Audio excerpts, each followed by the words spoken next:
Howdy, y'all, it's Curious Raven.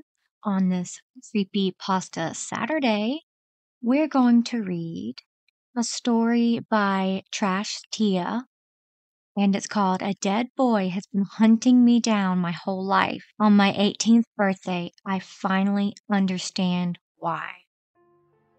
I've always been bound to death. On my 8th birthday, a shadow strode into my house and shot me and my family dead. I remember it vividly. Every detail, every angle, etched and stained and carved into my memory. I sat very still with my knees to my chest, my gaze glued to my siblings. Lily and PJ looked like they were sleeping, and I could almost believe it. I didn't look at the shadow. From the comfort of my knees, I waited for my brother to lift his head, but his body was so limp, so still, every part of him faltering. My sister's head was nestled in his shoulder, thick beads of red running down her face. They're just sleeping. I could tell myself they were, as long as I didn't look at the splatter of the scarlet staining the back of the couch and pulling at their feet. Bang! Mom's body dropped onto the ground. I lunged forward, slamming my hands over my eyes. Bang! PJ's head slumped forward, a teasing smile still frozen on his lips. Bang! Lily gently tipped into PJ like she was going to sleep. Before she closed her eyes, Mom told me to run. I can't remember how long I stayed under the shattered remnant of Mom's favorite table. The shadow was waiting for me to move, to make a noise. I watched booted feet crunch through glass, getting closer and closer, and slowly, fight or flight began to take over. Making it halfway across the living room, my palms slick with my mother's blood, I thought I was going to live. Cruel fingers wound their way through my hair and shoved me to my knees. I remember the phantom legs of a spider creeping down the back of my neck when the shadow with no face dragged the barrel of his gun down my spine. Turn around. The shadow had a voice. When I didn't move, the protruding metal stabbed into my neck. Turn around, kid. I did very slowly. Behind him, my siblings still weren't moving. They were asleep. Lily was still smiling, strawberry blonde ringlets stained red. I couldn't see PJ's face anymore. Bang! I didn't feel the gunshot. I didn't feel anything. Looking down, I glimpsed slowly spreading red blossoming like a flower. It felt like being cut from strings. I hit the ground, just like my mother. My body felt heavy and wrong, paralyzed. I remember being unable to scream, unable to cry, the salty taste of metal filling my mouth.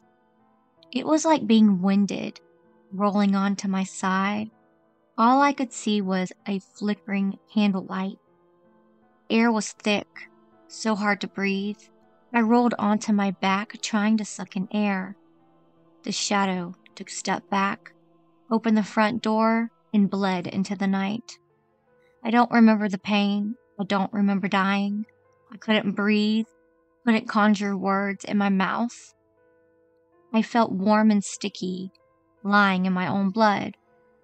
I think I tried to move, but I was so tired. I'm not sure what death feels like, because it's like going to sleep. I remember my last shuddering breaths, a lulling darkness beginning to swallow me up. I don't know why I wasn't afraid. Oblivion almost felt like I was sinking into lukewarm depths on a summer's day. Oblivion wasn't pain, and there was a peaceful to it. It was endless nothing, and nothing I found myself gravitating towards. But before I could envelop myself in that darkness, it was spitting me back out. The next thing I knew, I was in a white room, a slow beeping sound tearing me from slumber. I had a vague memory of slow spreading roses blossoming across my shirt, summer flowers blooming. Everything was white. The walls, the ceiling, my clothes. Sensation hit me in slow waves. Exhaustion. I felt it tightening its grip around my brain, dragging me back onto a mountain of pillows. When I tried to jump up, my Aunt May was sitting next to me on a plastic chair, her warm fingers entangled in mine. Aunt May and my mom were practically twins, with the same thick red hair and pale skin. Mom wore her hair in a casual ponytail, while May preferred hers in a strict bun. I had to tie back the urge to yank my hand away. Aunt May was asleep, used tissues filling her lap. There was a nurse pottering around, checking my vitals and probing my arm. My eyes felt heavy. I had to blink several times to keep myself awake. "Charlie?" The nurse's voice was like wind chimes. I pretended not to notice her forced lipstick smile. The way she stood with her arms folded, staring at me like I was one of my cousin's experiments. "You're in an accident, sweetie." The nurse spoke up. I could see her trembling hands. "Just, try and rest, okay?" I wanted to ask where my family was, but I already knew the answer. I think she knew that too. "You died, Charlie." The nurse's voice was eerily cold. "You were dead for 13 minutes. She took slow steps towards me, her eyes growing frenzied like she couldn't understand me, like I was a puzzle she could not solve. And it was driving her crazy. I could see it in her twitching hands, her wobbling lips that were trying and failing to appear stoic. "In fact, I just pulled you out of the morgue, honey. I opened up your body bag that I had just zipped up, and I told your aunt that you were a miracle. I just can't understand." The nurse sounded like she was trying to choke down a laugh or maybe a sob. "Charlotte, you were pronounced dead at 3:02 a.m. from a gunshot wound to the chest." Taking a slow, sobbing breath, the nurse tried to smile. "The bullet went through the right ventricle of your heart and severely damaged your left lung, rendering you unable to breathe. Your heart stopped, and after 4 attempts to resuscitate it, we caught it." Something slimy wound its way up my throat when she began to pace the room. "I did all the paperwork. It took me 2 minutes. Your death certificate was signed and your body was taken to the morgue to be prepped for transportation. Then I had my lunch, tuna salad with a protein milkshake. I'm not a fan of the chocolate flavor." She shook her head. "Anyway, when I came back to you, you were awake inside your body bag." Her voice was starting to break. "You were, alive and asked me for apple soda." The nurse moved closer and yet kept her distance. I could feel myself moving back, panic riding through me. "So," the nurse spoke calmly, "how the fuck are you still alive, Charlie?" I think I passed out after that. When I woke up again, my head a lot less heavier. The nurse was gone. Slowly, my foggy brain began to find itself and connect dots. My mouth was dry, full of cotton. There was a sudden tightness, a sharp and cruel sting in my wrist. Something sharp was protruding into my flesh. No matter how many times I violently wrenched my arm, it was stuck. It didn't feel right to be able to breathe so easily. I knew the second I woke up, my mom was dead. Lily and PJ were dead, and it was like losing them all over again. As clarity came over me, I found my voice, a strangled cry escaping my lips. "Get out," I whispered in a shrill cry. Tugging at the IV in my wrist, I tried to yank the needle from my skin.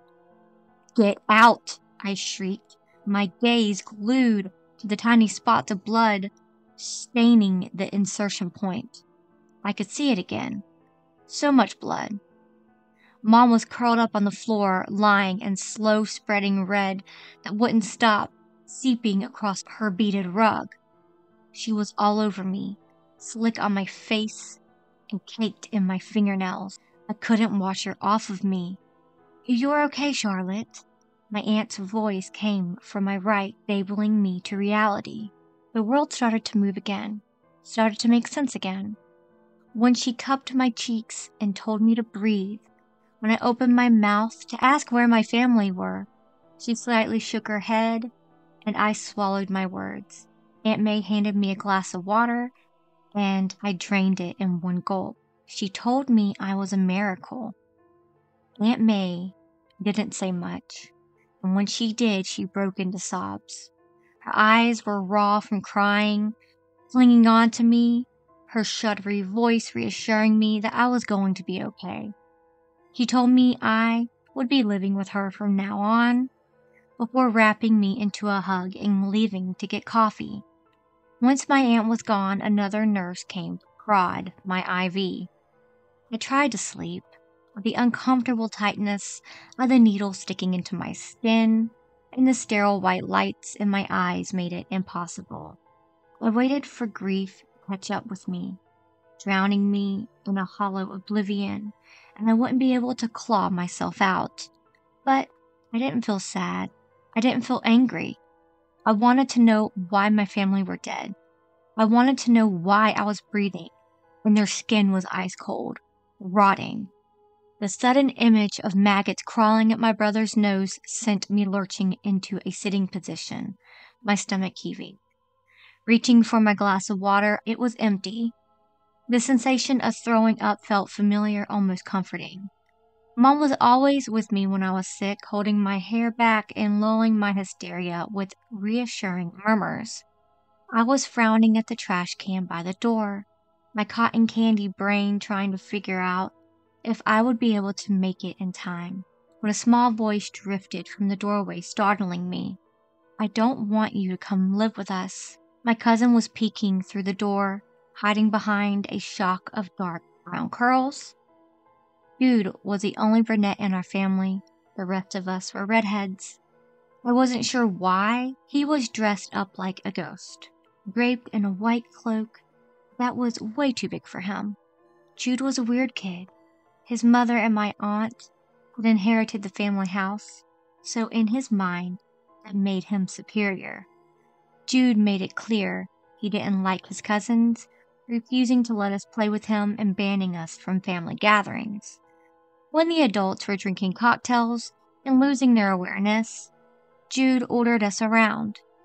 The times we did play with him, our cousin showed us his spider collection or the raccoon brain he kept in a jar. DJ was convinced our older cousin was a serial killer. Several months earlier, he'd happily showed us the roadkill he'd been growing bacteria on under his bed.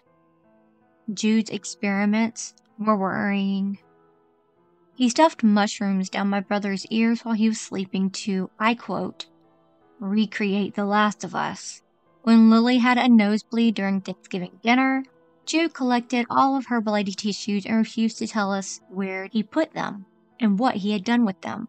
Fast forward 2 months, and I found them under a nest of spiders. Jude was trying to adapt the spiders to be able to feed on human blood. I was surprised my cousin hadn't immediately demanded to see my siblings' dead bodies for autopsy. Jude stepped into the room, shuffling his feet. "I'm sorry about Lily, PJ, and Aunt Ivy," he mumbled, glaring at the floor tiles. My cousin made no move to offer real sympathy, instead speaking to the floor. "But I don't want you to come live with us." Jude lifted his head, looking me dead in the eye. "I don't like you, Charlie. I want you to stay away." Before I could reply, he stepped back, like I was diseased. "You should be dead," Jude grumbled. He scowled at me, getting my age purposely wrong as usual before running off. "Happy 68th birthday." I was 6 months older than him. In Jude's eyes, I was ready for retirement. Still, though, my cousin was right. I was stone cold dead, and then I was somehow alive, which was wrong.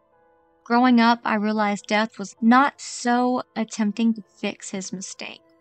It started small. I'd choke on things I wasn't supposed to choke on. Chips, candy, ice cream. Aunt May had to perform a Heimlich maneuver when I choked on a piece of chicken. I thought I was just really unlucky. But then I locked myself in a freezer that didn't have a lock, and I almost drowned in the local swimming pool, catching my foot in stray netting. The same fair Jude convinced me to try apple bobbing, only for my head to conveniently get stuck underwater. It started to make sense. I was supposed to die with my family that night, and Death was out to get me. Death started to get clever, changing his tactic. Instead of using everyday things to try to kill me, he sent reinforcements. I turned 12 years old, and my aunt threw me a huge party, inviting all my classmates. Aunt May was rich. My mom never explained it, but our grandparents left everything to May. The house was like a palace, a labyrinth of floors I was yet to explore, and 2 swimming pools. I was in the kitchen cutting myself a slice of cake when out of nowhere a dead boy came rushing at me with one of my aunt's favorite kitchen knives. A dead boy who I immediately recognized. Ren Oliver. Several years prior, he'd gone missing from his parents' yard. The town launched a full investigation only to find his body in a ditch a week later. So Death had sent a foot soldier. Hiding under a hooded sweatshirt, Ren appeared older, like he had grown up with me. But there was a startling vacancy in his expression that drew the breath from my lungs, freezing me in place. Ren's death was announced as an accident, though his wound suggested the opposite. Dry blood smearing his right temple, and cavernous hole in his chest, his clothes painted, stained, and a bright red, glued and sticky mounds clinging to him. The boy's eyes were wild, feral, like an animal. His hair was longer, and a mess of reddish curls matted to his forehead. Lips split into a demented giggle. I remember taking a slow step back, my gaze glued to the knife. Ren's fingers were wrapped around the handle like he knew exactly how to use it, how to plunge into my heart and kill me for good. He moved like a predator, zero self-awareness or recognition, only driven to kill me. The dead boy prided himself in slow, intimidating steps, shoving me against the wall and dragging the blade of the knife down the curve of my throat. His eyes confused me, writhing with hatred that was artificial, programmed into him, a Death's official soldier. He didn't speak, only smiled, reveling in my fear. I tell it thrilled him. My trembling hands, my sharp, heavy breaths I couldn't control. Squeezing my eyes shut, I waited to finally die. I waited for the pain and to lose my breath once again. But Death was playing with me. When I opened my eyes, the dead boy was gone, and I was on my knees screaming. Ren Oliver is trying to kill me, I managed to hiss. My aunt knelt in front of me, her expression crumbling. Sweetie, she spoke softly, squeezing my hand. Aunt May was trying to appear calm for my sake, but I could tell she was scared, her frantic eyes searching mine. Ren Oliver is dead. The kids surrounding me started to giggle, whispering among themselves. In the corner of my eye, my cousin was leaning against the door mid-eye roll. When my aunt was ushering kids back to the pool, Jude came to crouch in front of me. Ever since I started living with him, he made sure to keep his distance. This time, though, Jude leaned comfortably close, a sparkle in his eye I had never seen before. Inclining his head, he rocked back and forth on his heels, prodding me in the forehead. If you see the dead boy again, can you tell me? His lips curved into a smile. I did see him. I gritted out. I'm not lying. Jude shrugged. I never said you didn't. He lowered his voice into a whisper. I want to know when you see him again. Why? His lips curved into a smirk. So I can catch him. My cousin got closer, his breath tickling my cheek. I see dead people. After that incident, Death left me alone for a while. I was 15, walking through the forest with a friend, catching fireflies and bell jars. Aunt May was lucky to live close to the forest, the entrance just outside her back door. When we were littles, PJ would drag Lily and I down this trail to escape Jude's weird experiments. I decided to invite Jim Littlewood on a summer walk. Jim was cute, but in a dorky way. He was chronically clumsy and dressed like he'd been spat out of a John Hughes movie. We hiked all the way to the end of the river and had a picnic. Watching the sunset over the horizon, I was having conflicted feelings for this guy. Jim was obsessed with fireflies, though he seemed more interested in photographing them than me. Guy couldn't seem to sit still, jumping to his feet to marvel at tiny specks of light dancing in the air. I'm just going to take photos, Jim beamed, holding his camera. I had to bite back the urge to say, "Don't you have enough photos?" I nodded, and he turned and sprinted back down the trail, before his footsteps ground to a sudden halt. First I thought he was snapping Polaroids. When I got closer, though, blinking in the eerie dark, I caught something. Bending down, I picked it up, the bell jar still spilling fireflies. Further down the trail, Jim was lying crumpled in the dirt, his camera smashed to pieces next to him, blood running in thick rivulets down his temple. There he was, leaning against a tree, his arms folded, was the ghost boy. Ren Oliver was growing up with me, now a teenager, and yet his face was carved into something else entirely. More of a monster. Slight points to his ears and a two sharp teeth eyes ignited. Ren didn't look like a ghost boy anymore. Death had dressed him in shackles of ivy, a crown of glass, and a bone forced onto his head. Entangled in his curls, death was torturing him. Ren's body was its canvas, and every time I got away, he was punished, painting his failures across scarred skin. I should have been running for my life, but I was mesmerized by each symbol cruelly carved into his neck. The boy did a slow head incline like he couldn't believe I was standing in front of him. His slow spreading smile caught me off guard. I remember how to run, stumbling over my feet, but I couldn't move. The burning hatred that death had filled him with was stronger, hollowing him out completely. I managed 2 sharky steps before I felt him, an unearthly force winding its way around my spine. This time he didn't hesitate. I watched his mouth move, a single curve of his upper lip that wrenched my body from my control, slamming me against a tree. There was something around my throat choking the breath from my lungs, thick fog spreading over my eyes. Following his mouth curving into silent letters, I could feel my feet slowly leaving the ground, my legs dangling. I was floating, hovering off of the ground, suspended by his words. Through half-lidded eyes, caught the glint of a blade between his fists, but I couldn't move, couldn't scream. He was drowning me, bleeding into my blood, spider webbing and expanding in my brain without moving a muscle. Instead, the ghost boy silently running his thumb down the teeth of his knife while he ripped my lungs apart. It was like suffocating, sinking into the peaceful oblivion I met at 8 years old. This time, though, the darkness was starving. "Charlie?" My eyes found daylight, a scream clawing out of my mouth. "Charlie, it's past curfew." Ren flinched, his stoic expression crumbling. The dead boy's lips moved again, this time in a curse. "Fuck. Charlotte." Staggering back, Ren's eyes widened and the suffocating hold on me severed. His head snapped in the direction of my aunt was coming from. "Charlie, answer me right now." He hesitated, his bare feet pivoting in the dirt like he was considering finishing me off.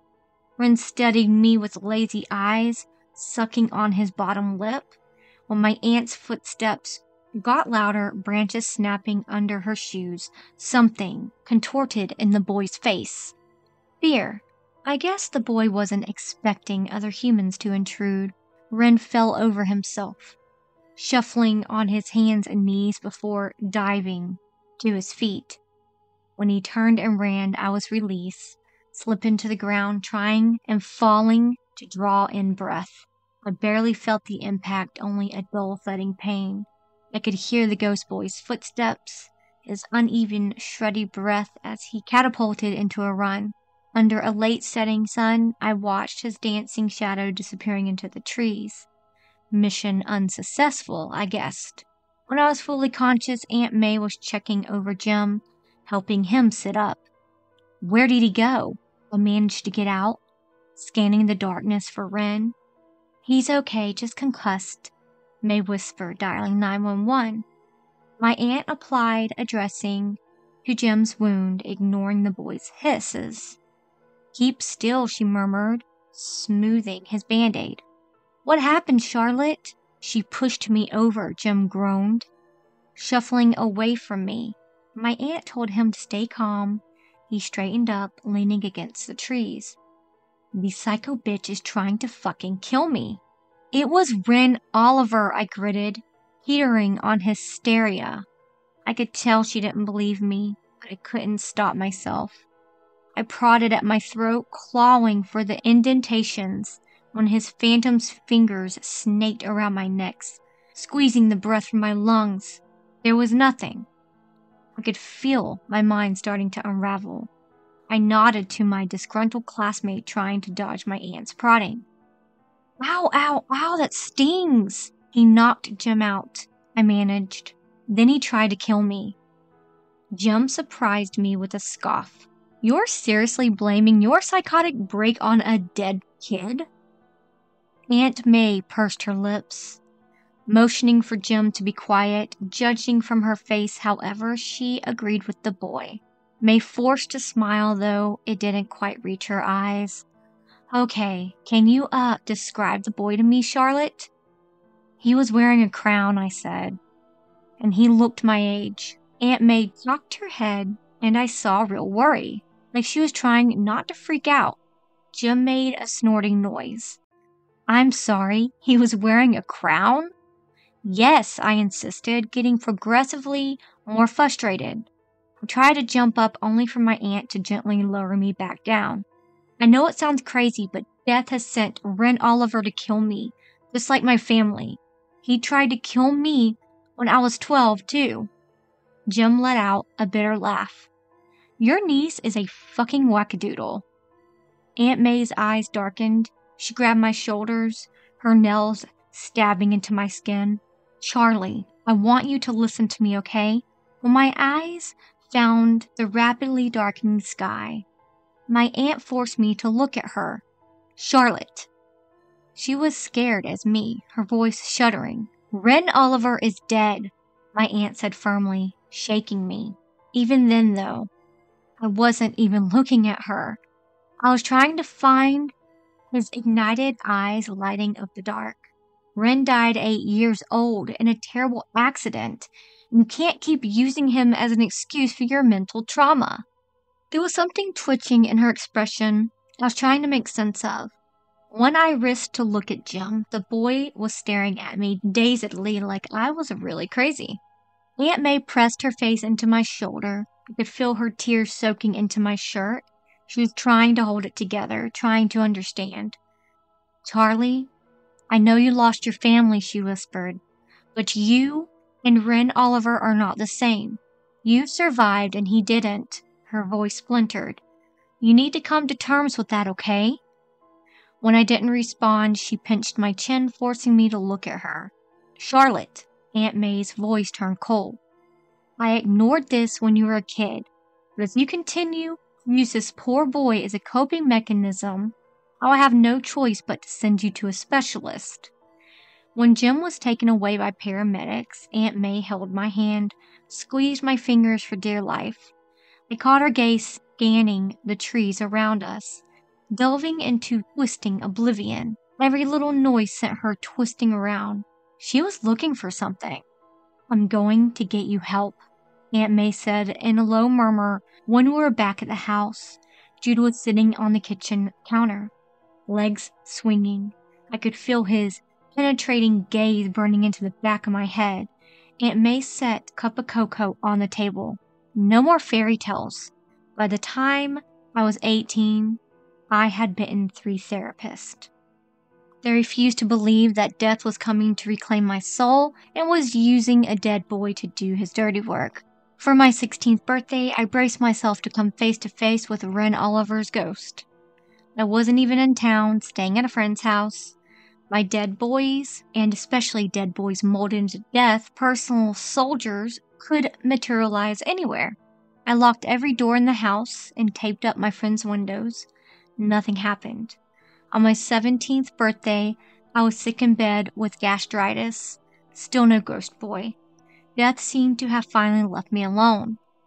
On my 18th birthday, I was stuffing books into my locker when my cousin popped up out of nowhere, scowling as usual. After an unexpected growth spurt and losing a ton of baby fat, my cousin had scaled the high school hierarchy, swapping his weird experiments for a varsity jacket and experimenting with his sexuality. The two of us had come to an unspoken truce. We kept quiet about his spider collection to his popular friends, and he tolerated my existence until I left for college. Your surprise party is canceled. Jude leaned against my locker, running a hand through thick, dark hair, tucked under a baseball cap. Jude never admitted it, but he was definitely embarrassed of being the odd one out. My siblings may be dead, but they still were redheads. I pulled off his cap with a smile, throwing it in his face. Sure it is. My cousin's eyes widened. He lost his slick bravado, grabbing for his cap. Hey! According to my cousin, my party was unexpectedly canceled every year. I wasn't sure if it was a weird complex or just plain jealousy, but it was getting exhausting. Jade followed me down the hallway, matching my stride. Can you just not come home tonight? I quickened my pace. It's only a party. I'm having some friends over, and no, we won't go anywhere near your room. No, I mean, Jude stepped in front of me. And for the first time in a while, he wasn't trying to hide disdain from me. His dark eyes pinned me in the place for a moment. The world around us coming to a halt, sound bled away, and all I heard were his slow breaths. There was something there, an unexplainable twitch in his eyes and lips that twisted my gut. Jude stepped closer, his lips curling. He shoved me back, losing his facade. Stay the fuck away from the house tonight, he said, and his voice, his tone, was enough to send shivers creeping down my spine. Jude had always hid behind a 10-foot wall in his mind. It was jarring to see something in him finally start to splinter. Fuck, I thought.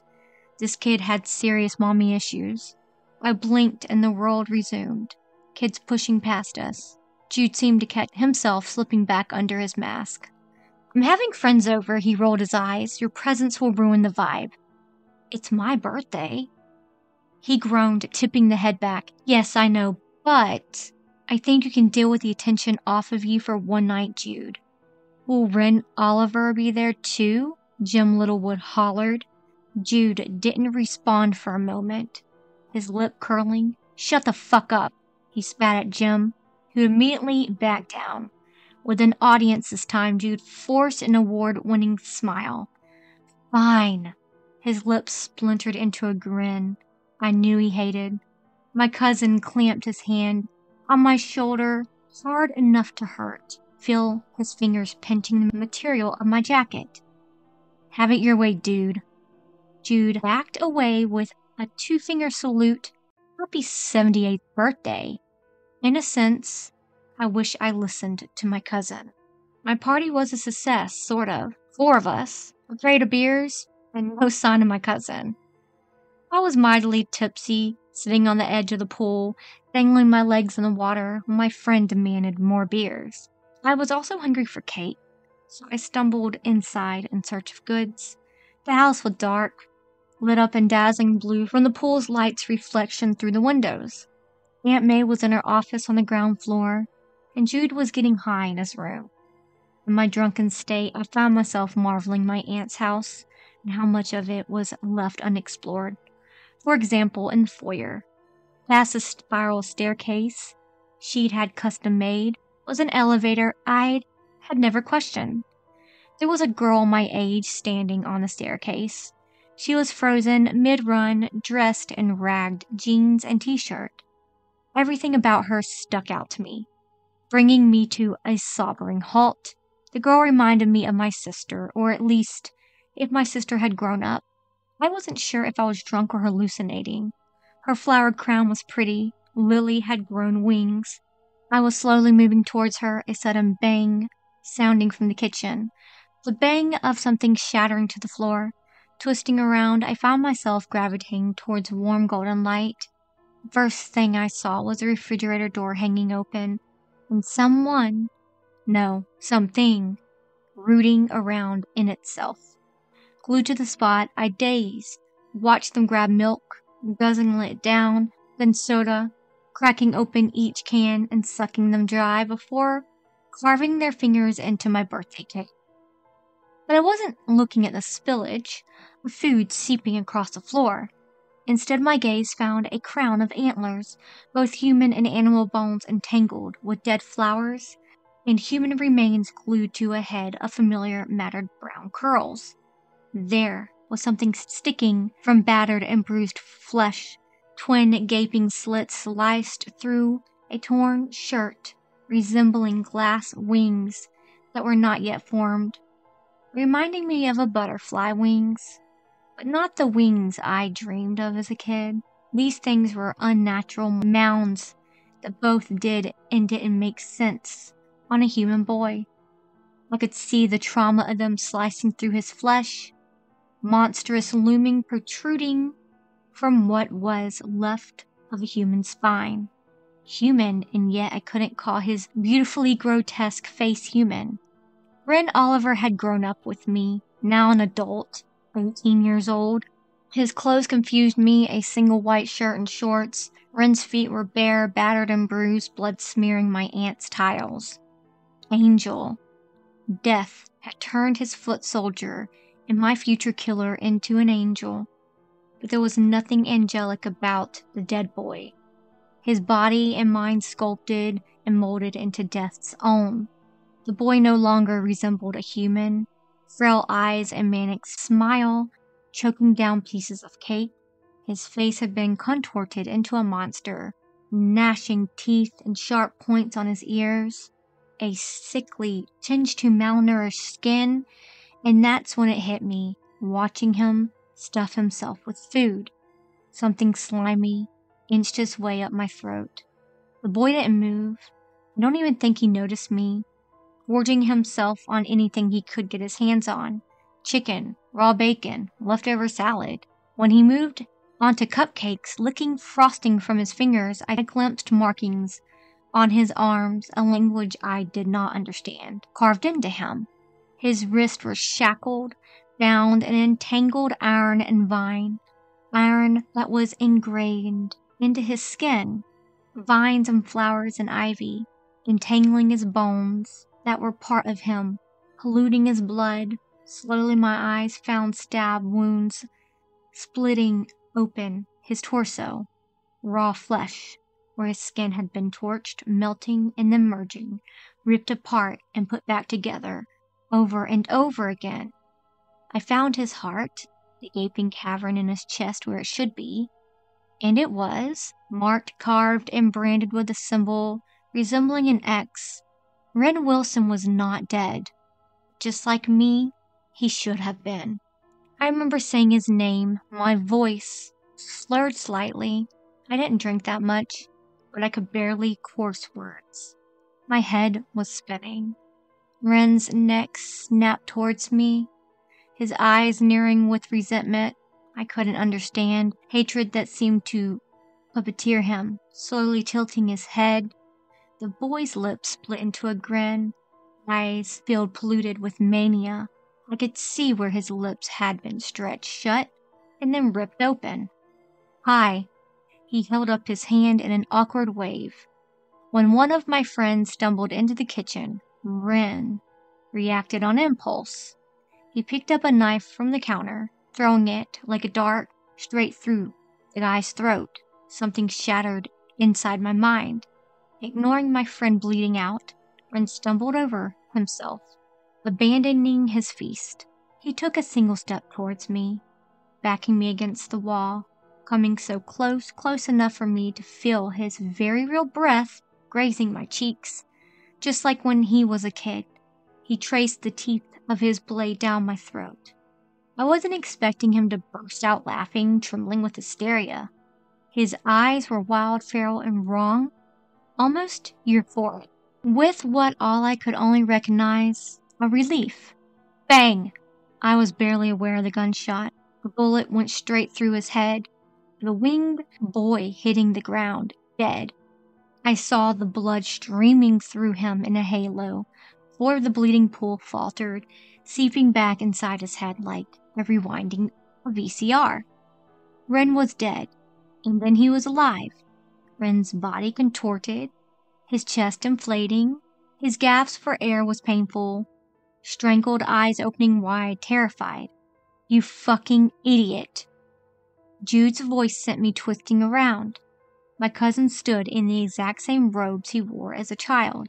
The world tipped off kilter, and I was on my knees, then my stomach. I sunk to the floor, my thoughts swimming. Jude's murmur followed me, creeping in the dark. I told you not to come home. Can't remember how long I was unconscious for. When I woke, I was dressed in an evening gown, a dress that used to be my mother's. My vision cleared, and found myself sitting in an unfamiliar room resembling an abandoned swimming hall. The pool itself was empty, the bottom stained, revealing scarlet. There were symbols carved into each tile. Like a game. Sit up straight, Charlotte. I was sitting at a banquet. Jude was in front of me, sipping on wine.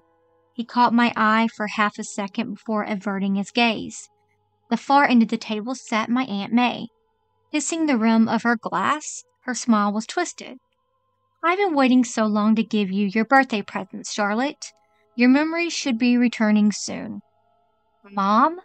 Jude muttered, hiding behind his glass. Calm down, you're embarrassing yourself.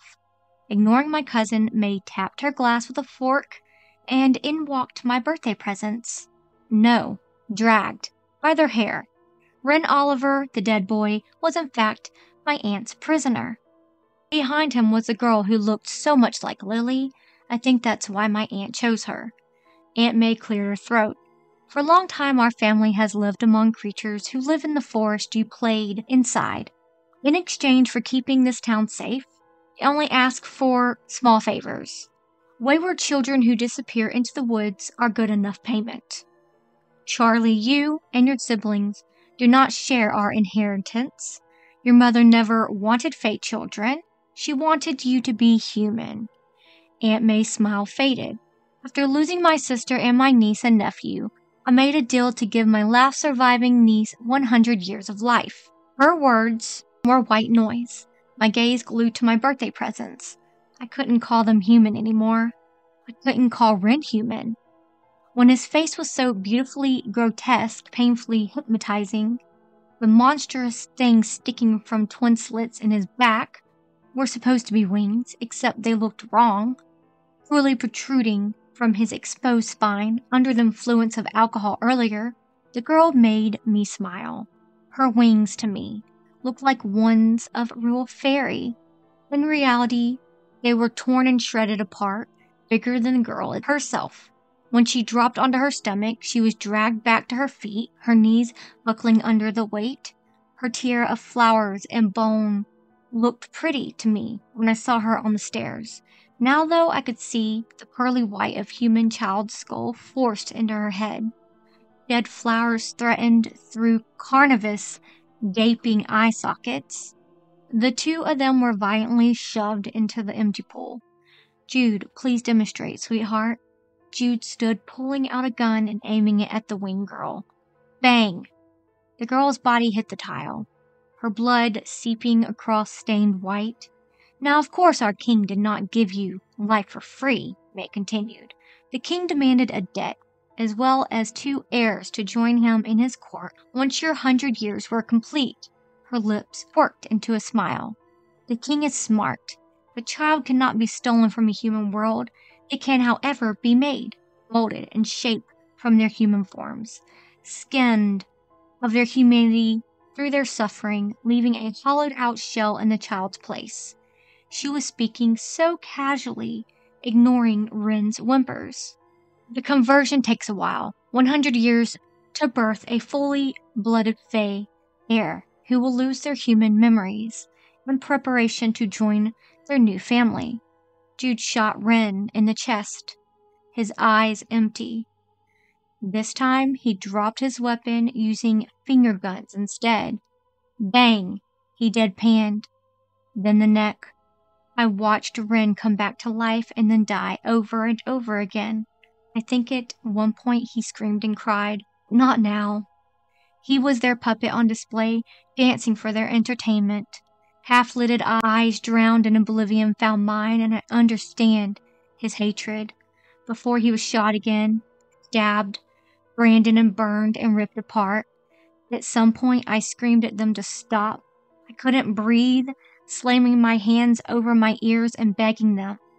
Aunt May didn't listen, ordering my hands to be tied down. The king required 2 human sacrifices to suffer in your place, she concluded. For 100 years. Aunt May's smile was suddenly sad, and she lifted her glass in a toast.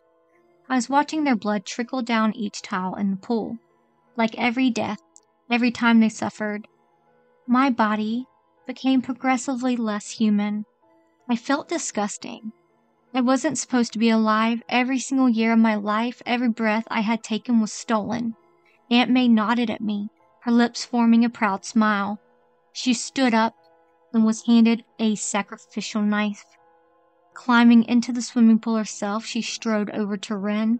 The boy slumped on the floor, trembling, his knees against his chest. Aunt May grabbed him by the hair, forcing his head down, and sliced the blade across his throat.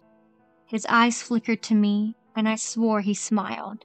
Spots of red dotted yellow piles, a river trickling under my aunt's heels. Happy 78th birthday, Charlie! Last night ended with me being locked in my room. It's been almost 15 hours and the door is still locked. Please help me. I'm fucking terrified of what my aunt is planning. I can't stop shaking. Fuck. If she is telling the truth, I shouldn't be here, right?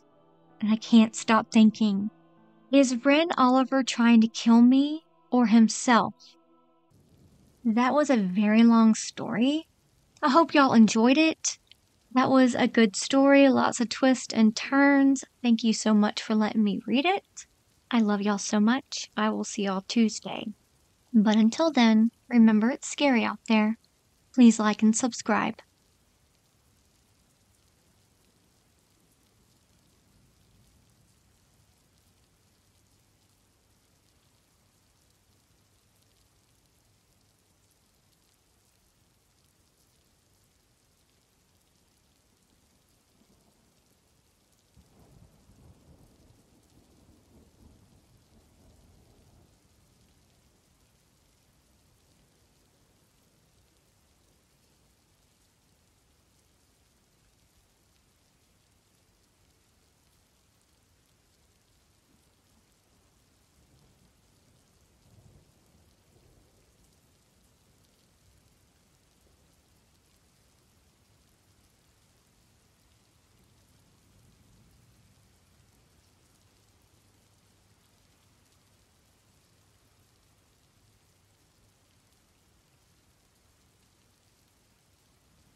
Kids screaming in the cradles, profanities.